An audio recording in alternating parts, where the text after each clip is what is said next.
jingem jongi kibreu ke jinsongo kalahir nioi tangi muslim ngimioi yak boha ke ikon kwa ban ai ku bor hakani ke jange ni gidan hane ban shakri ni gran shan ke jingem jai kibreu bali Bah Charles Marngar lada udan hak National People's Party pinong ijat Indonesia ini jadi banganut bangun yang dari sini empat dalam MLA Mawhati konstruksi ubah dalam dehi hak history juga Mawhati ulek dalam deh hak karbi yang Allah asen lagi benai belada nak lagi baik bahwa jadi tinggal jangan di National People's Party saya berfokus ini trailer party kano kerana ini ship Malaysia mah nak mendapat jumpa jumpa baik ke konsensus kadang kau ini jin on jin itu kan agak senang jangan dalam ceri bonding sama ni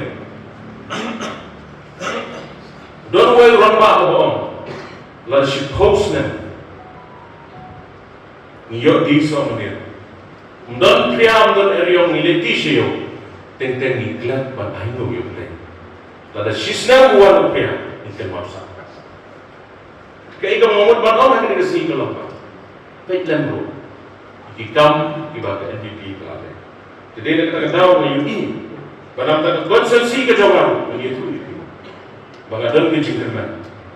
Kaya jingkren dyan yung NPP, kalau ka jingkren ko, na kumenta. The Mawhati consensi was the one of the backward consensi in Rimhoy district and also in the state as a whole. Tanggiling itin di bakanya, ay kulay lang ipiboro kasi kulay po terpang, ikinong yalang kecungi, ileda kecungi, yakwa kanya through ipi, bana kalian kecungi nilada kan, siyang meeting mana, kung masih hajar mo, siya James dan nilong meeting, agak siyang tunga, nagaway kasur, hindi ba nga ngaray mo ba, hindi collectively decision, we decided to join NPP. Such a good show up on show. Nalor kinong-try jungi, ibagan mo pa, matla. Sir, I'm here to say something.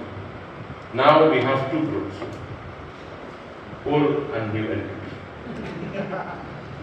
Old and new. Tanggawin at mga bandong hindi ko lang.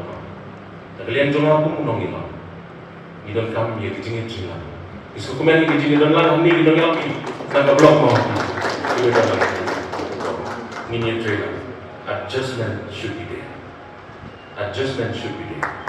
Itang na hindi kita dia, na ay play it station pa, do play it on kata ni baru kublay sipun, kublay siya jatuh, long live NPP, kublay sipun, mithela Jai. Thank you.